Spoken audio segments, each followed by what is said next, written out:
Eh bien, on pourrait ouvrir dans la parole de Dieu. Donc, j'aimerais de lire, avant d'aller dans 1 Corinthiens 12, 2 versets. Donc, on pourrait lire dans 1 Pierre au chapitre 4. Puis, le sujet qu'on va regarder ce matin, c'est le sujet des dons spirituels. C'est ça qu'on va voir dans 1 Corinthiens 12, mais j'aimerais de lire premièrement dans 1 Pierre, qu'est-ce que Pierre dit à propos des dons. 1 Pierre 4, et on lit le verset 10. 1 Pierre 4 et le verset 10. Pierre dit, comme de bons dispensateurs des diverses grâces de Dieu, que chacun de vous mette au service des autres le don qu'il a reçu. Donc, Pierre dit que chacun de vous mette au service des autres le don qu'il a reçu. Maintenant, on va aller dans l'Épître aux Romains.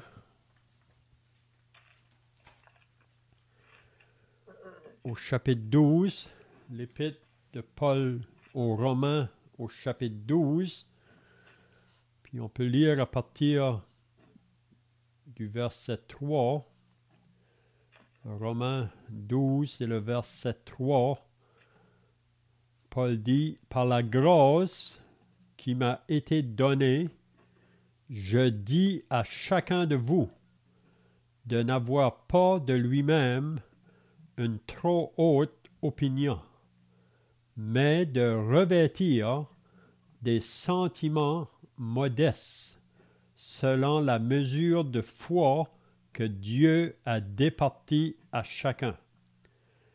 Car, comme nous avons plusieurs membres dans un seul corps, et que tous les membres n'ont pas la même fonction, ainsi, nous qui sommes plusieurs, nous formons un seul corps en Christ.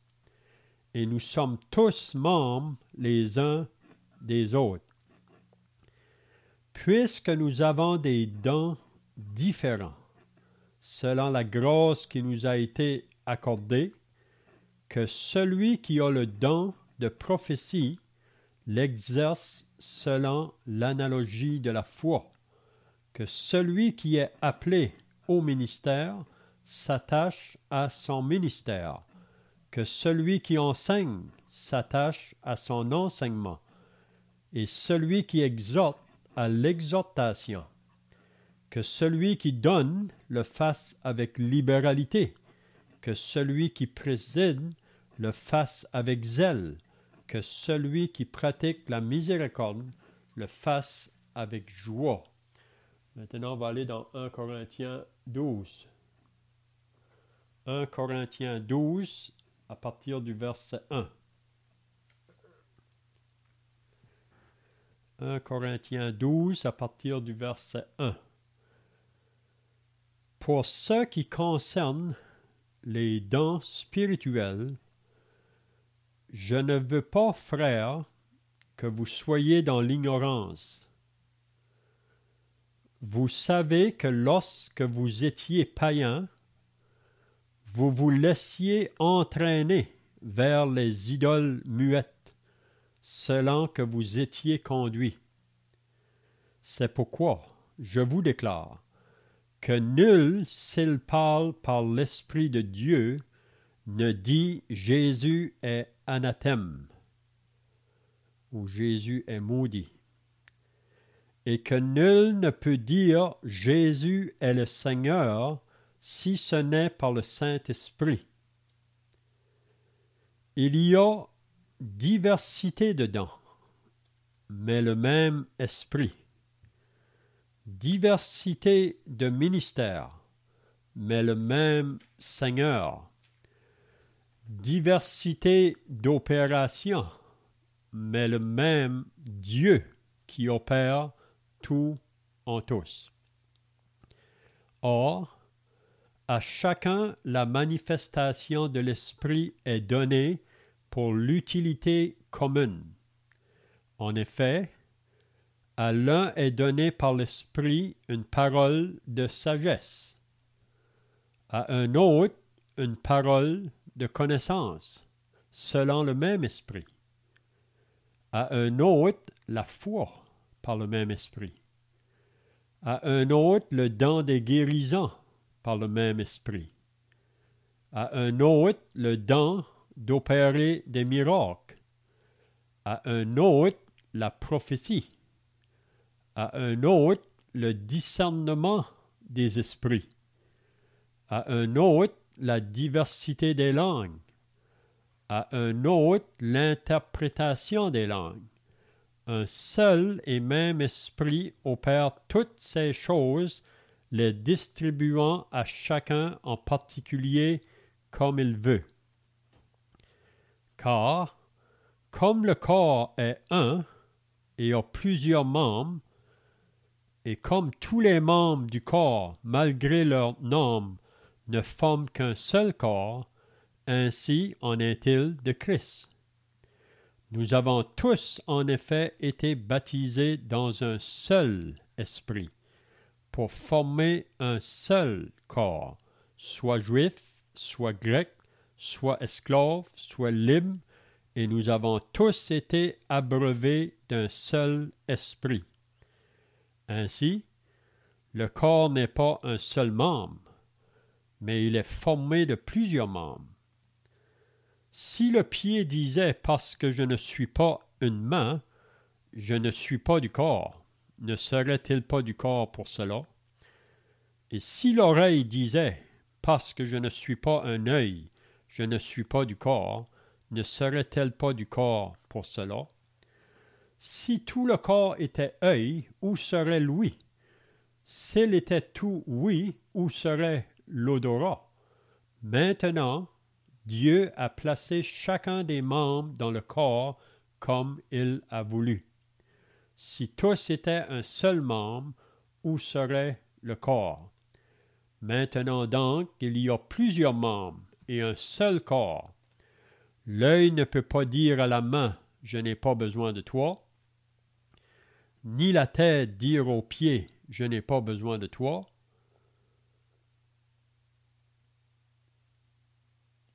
Je n'ai pas besoin de vous, okay? Mais bien plutôt les membres du corps qui paraissent être les plus faibles sont nécessaires, et ceux qui nous estimons être les moins honorables du corps, nous les entourons d'un plus grand honneur. Ainsi, nos membres les moins honnêtes reçoivent le plus d'honneur, tandis que ceux qui sont honnêtes n'en ont pas besoin. Dieu a disposé le corps de manière à donner plus d'honneur à ceux qui en manquaient, afin qu'il n'y ait pas de division dans le corps, mais que les membres aient également soin les uns des autres. Et si un membre souffre, tous les membres souffrent avec lui. Si un membre est honoré, tous les membres se réjouissent avec lui. Vous êtes le corps de Christ et vous êtes ses membres, chacun pour sa part. Et Dieu a établi dans l'Église premièrement des apôtres, secondement des prophètes, troisièmement des docteurs, ensuite ceux qui ont le don des miracles, puis ceux qui ont les dons de guérison, de guérir, de secourir, de gouverner, de parler diverses langues. Tous sont-ils apôtres? Donc ici, il ne donne pas la réponse, mais on sait qu'est-ce qu'il veut dire. Tous sont-ils apôtres? On va dire non. Tous sont-ils prophètes? Non. Tous sont-ils docteurs? Non. Tous ont-ils le don des miracles? Tous ont-ils le don des guérisons? Tous parlent-ils en langue? Tous interprètent-ils? Aspirez aux dons les meilleurs, et je vais encore vous montrer une voie par excellence. Donc c'est tout ce qu'on va lire. Je vois que j'ai lu beaucoup, mais je voulais lire ces passages qu'on vient de lire pour vraiment qu'on puisse comprendre que chacun de nous qui sommes sauvés, comme Pierre nous dit dans son épître, nous avons tous reçu un don du Seigneur pour fonctionner dans le corps de Christ qui est l'Église. Puis on peut dire que là où on va exercer ces dons, c'est surtout au sein d'une assemblée locale. Puis on peut voir que par la suite, ça peut s'élargir, mais tout commence, on peut dire, dans une assemblée locale où qu'on peut exercer ces dons. Donc une chose qu'il faut bien saisir, que chaque croyant a reçu un don. Comme Pierre peut dire, comme de bons dispensateurs des diverses grâces de Dieu, que chacun de vous mette au service des autres le don qu'il a reçu. Donc aussi, qu'est-ce qu'on peut comprendre par les paroles de Pierre, que le don que Dieu donne à un croyant, il ne donne pas ça pour ses propres intérêts à lui ou pour ses bénéfices à lui. C'est toujours pour l'intérêt des autres. Ça, c'est très bon de signaler ça. Si que le Seigneur t'a donné un don, il ne faut pas le garder pour toi-même. Il faut l'exercer puis le mettre au service des autres qui sont autour. Donc, j'ai voulu lire aussi dans Romains 12. Romains 12 aussi nous donne une liste de dons. Il y a 4 endroits vraiment dans le Nouveau Testament que les dons sont mentionnés. Donc, il y a 1 Pierre 4, Romains 12, 1 Corinthiens 12, Éphésiens 4. Mais dans Romains 12, on n'a pas lu ce qui vient avant là, mais si on avait lu au verset 1 du chapitre 12, Paul peut dire « Je vous exhorte, frères, par les compassions de Dieu, à offrir vos corps comme un sacrifice vivant à Dieu, saint, agréable, ce qui sera de votre part un culte raisonnable. » Puis ensuite, il va dire de ne pas se conformer à ce siècle présent.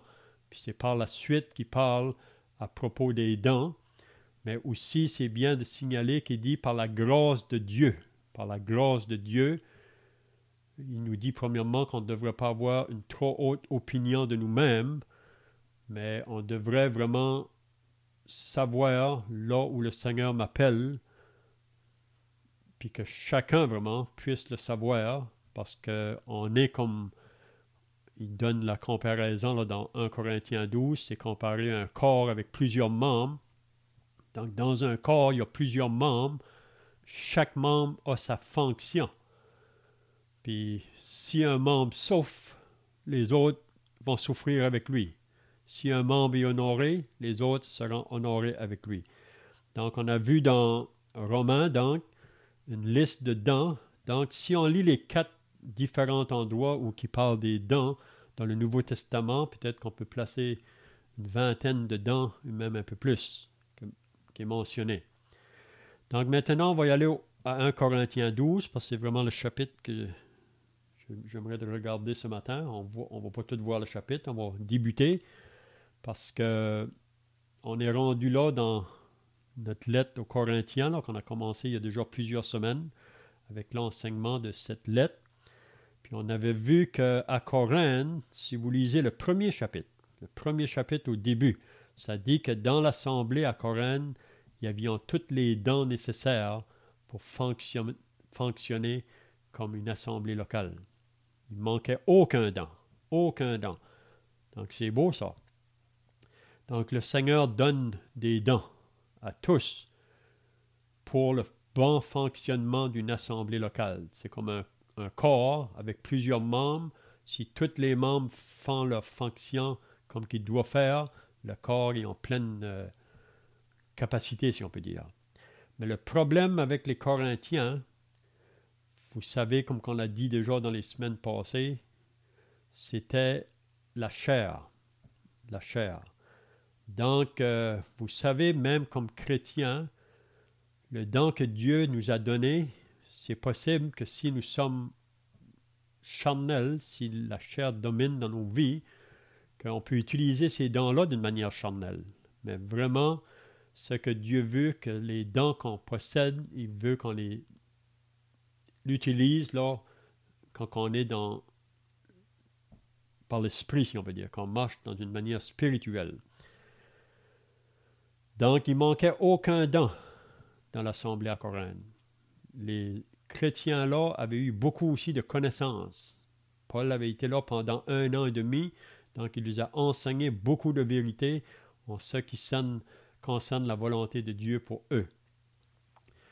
Donc maintenant, on arrive à 1 Corinthiens 12, puis là, Paul va dire, pour ce qui concerne les dons spirituels, d'après certains commentaires, il nous dirait ici que quand il dit pour ce qui concerne les dons, il dit dans le grec, vraiment, c'est simplement dit pour ce qui concerne les spirituels. Parce qu'il faut bien comprendre, dans le sens spirituel, il n'y a pas seulement le côté de Dieu, il y a aussi le côté des mauvais esprits qui peut travailler dans le sens spirituel. Donc ici, Paul va mettre ça bien clair avec les chrétiens à Corinthe, que dans les dons spirituels, pour ce qui concerne du côté de Dieu, c'est gouverné par un seul esprit. Puis c'est par l'Esprit de Dieu qu'on reçoit le don spirituel, puis aussi les capacités de le mettre en action. Mais il y a aussi les esprits du monde spirituel, si on peut dire, en dehors de l'Esprit de Dieu, il y a beaucoup d'activités qui se font aussi. Mais c'est ça que Paul veut faire comprendre aux Corinthiens, parce que les Corinthiens, c'était des personnes, avant d'être sauvées, qui allaient dans toutes sortes de temples, qui étaient associés à des faux dieux, à des idoles. Mais en arrière de toutes ces idoles-là, il y a les démons, mais aussi il y a plusieurs esprits qui agissent. Et puis c'est des personnes vraiment qui peuvent tomber en extase, qui peuvent faire des choses en pensant que c'est l'Esprit de Dieu qui agit, mais c'est vraiment pas l'Esprit de Dieu. Parce que c'est du désordre, souvent, qu'on peut voir. Mais Paul veut mettre ça bien clair. Puis on va voir même, à partir du chapitre 12, même, on sait que le chapitre 13, c'est, comment je dirais, comme la peinture pour lier le chapitre 12 et le chapitre 14 ensemble. Parce que le chapitre 14 continue vraiment en parlant des dons, mais on sait que dans le chapitre 14, il va surtout toucher le don de la prophétie et le don des langues. Mais pour les Corinthiens, à cause qu'ils étaient dans un état charnel, ils utilisaient souvent les dons pour leur propre gloire ou pour se faire valoir. Mais vraiment, les dons, c'est pas pour se faire valoir, mais c'est toujours pour apporter un bénéfice au peuple de Dieu.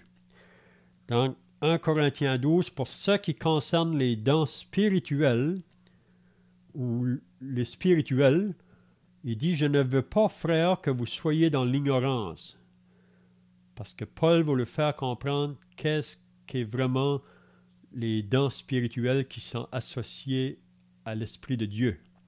Et non pas ça qui est utilisé dans le monde de la religion aujourd'hui, puis qu'on peut voir qu'en arrière de ça, il y a des esprits aussi qui les fait fonctionner là. Mais Paul va mettre le contraste ici, entre vraiment ceux qui vont être conduits par l'Esprit de Dieu, par les dons qu'ils ont reçus, puis avec ceux qui n'y ont pas ça vraiment. Donc, il dit, je ne veux pas que vous soyez dans l'ignorance. Vous savez, à plusieurs places dans 1 Corinthiens, probablement vous avez remarqué ça depuis qu'on a commencé, là, pour ce qui concerne. Et dans 1 Corinthiens 7, vous vous rappelez, Paul disait, pour ce qui concerne des lettres dont vous m'avez écrit. Puis là, Paul répond aux questions qu'ils vont poser à l'apôtre Paul sur plusieurs sujets. Pour ce qui concerne les vierges, on lit ça dans 1 Corinthiens 7, 25, je pense, il parle de ça. Il parle souvent qu'il dit cette expression-là pour ce qui concerne.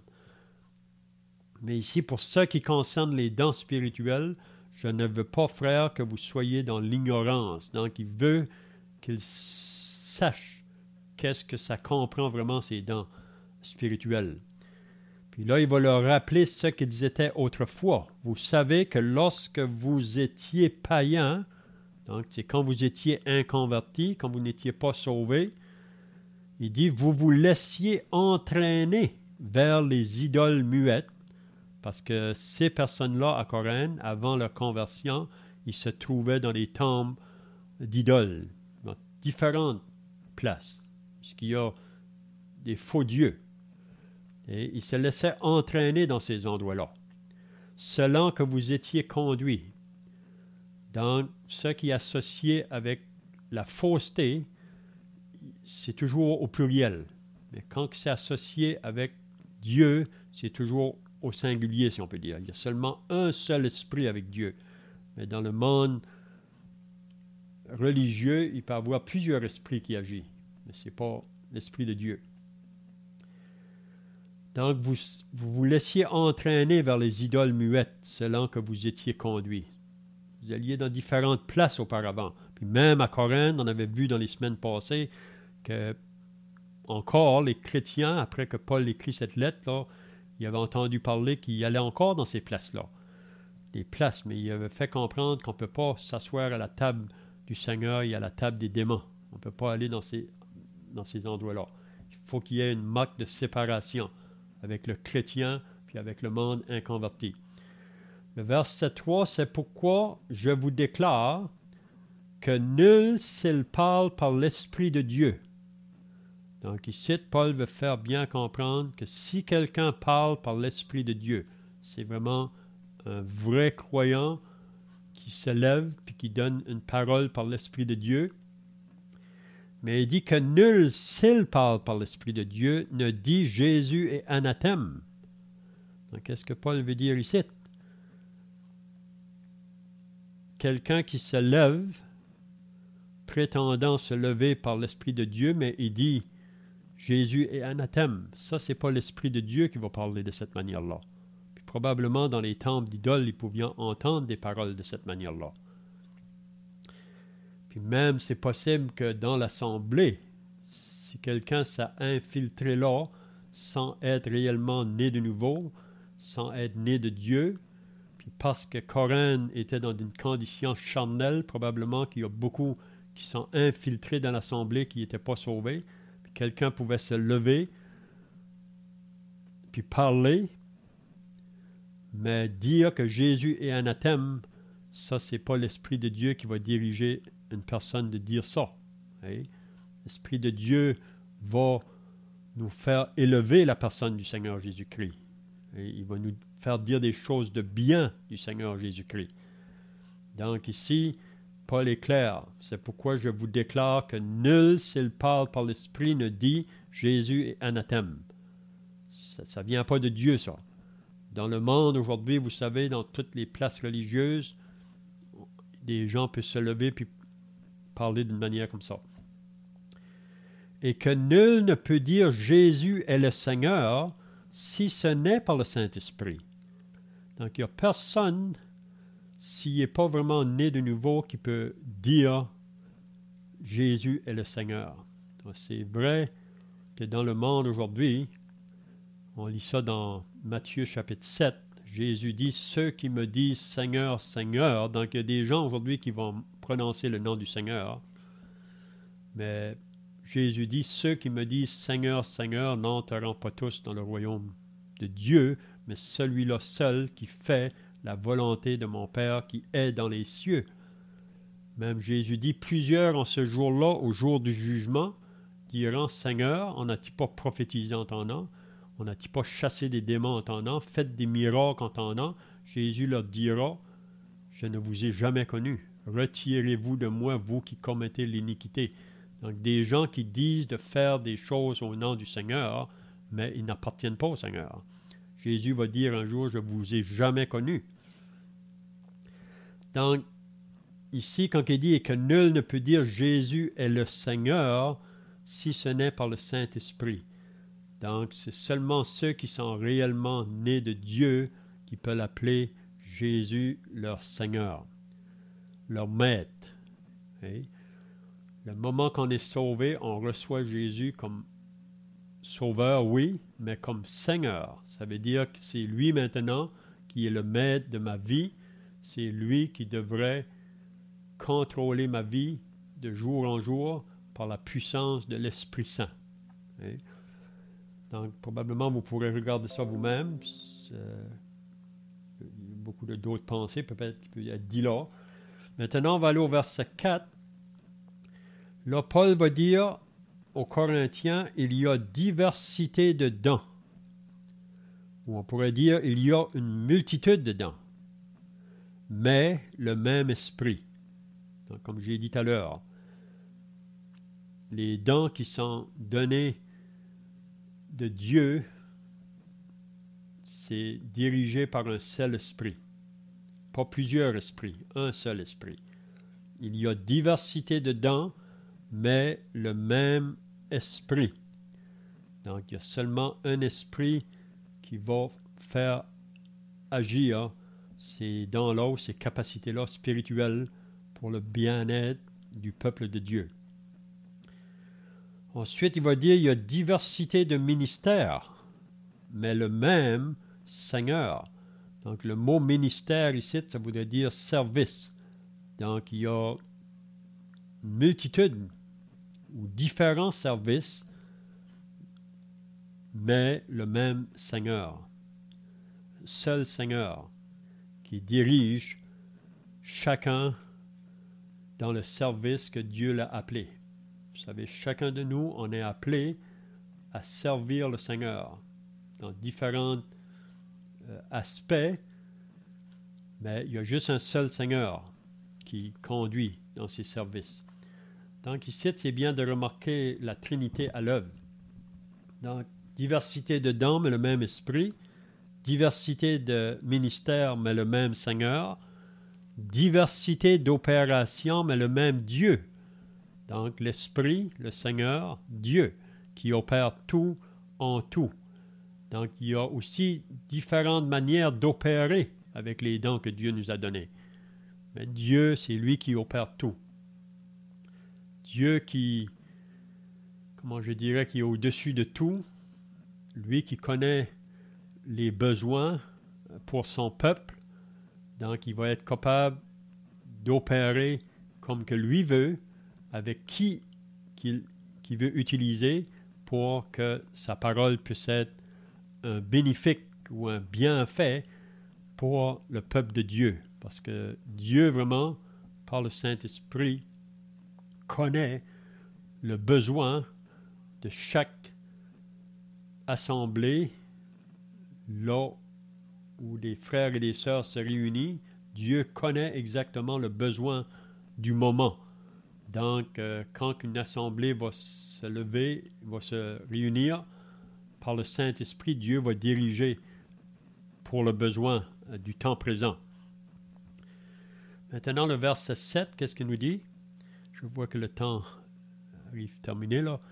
Il dit, « Or, à chacun, la manifestation de l'Esprit, ça c'est bien de souligner ce passage ici, est donnée pour l'utilité commune. » Donc, à chacun qui a reçu un don par l'Esprit, c'est donné pour l'utilité commune. C'est donné pour le bien-être de tous ceux qui sont autour, si on peut dire. Un don n'est jamais donné pour ses propres intérêts, là. C'est toujours pour les autres. Mais si, comme les Corinthiens, qu'on marche dans une condition charnelle, le danger est qu'on l'utilise pour ses intérêts, pour se faire valoir, et non pas pour la gloire de Dieu. Puis là, maintenant, ici, il va mentionner 9 dons qui étaient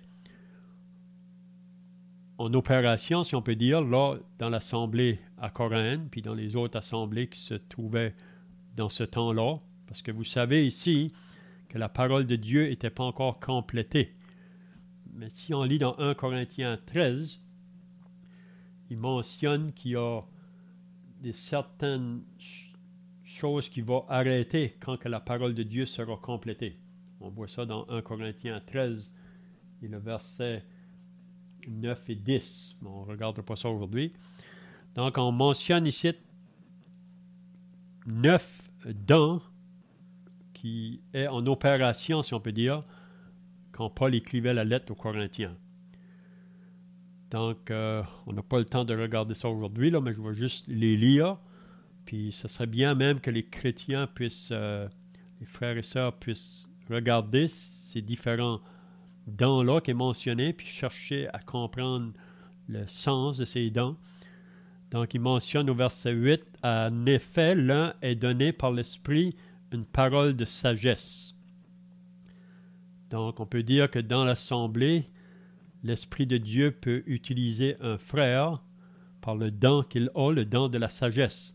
Donc, de dire des paroles qui vont vraiment leur même guider le peuple de Dieu ou un croyant individuel, personnel, dans une décision qu'il devrait avoir à prendre. Parfois, il ne sait pas.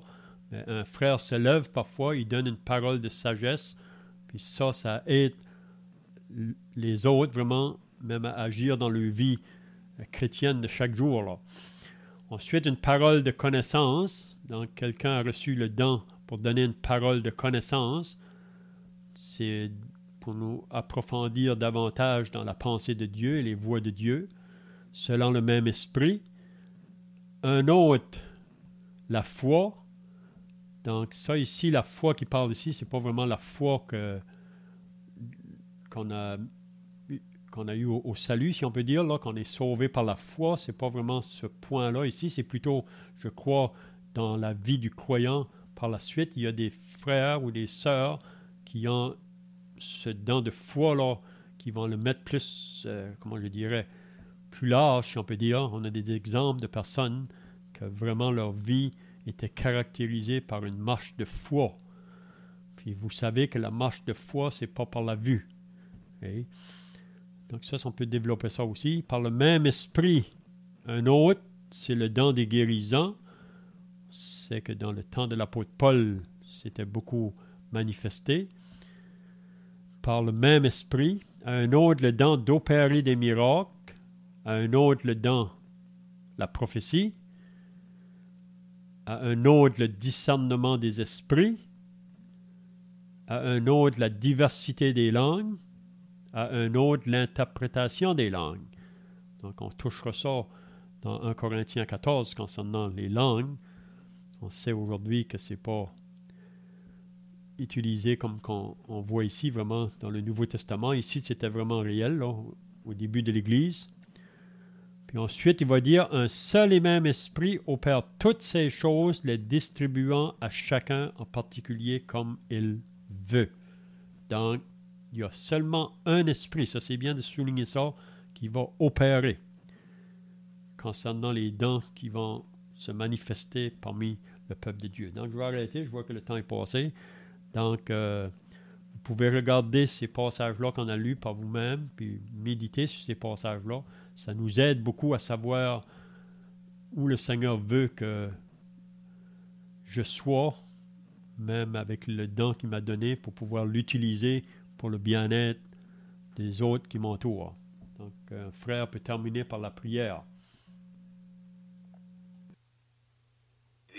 Dans la vérité, et on te remercie pour ce sujet important, un sujet précieux, les dons et comment ces choses peuvent être mises en application pleinement au sein de l'Assemblée, parce que chacun de nous sommes guidés par ton Saint-Esprit.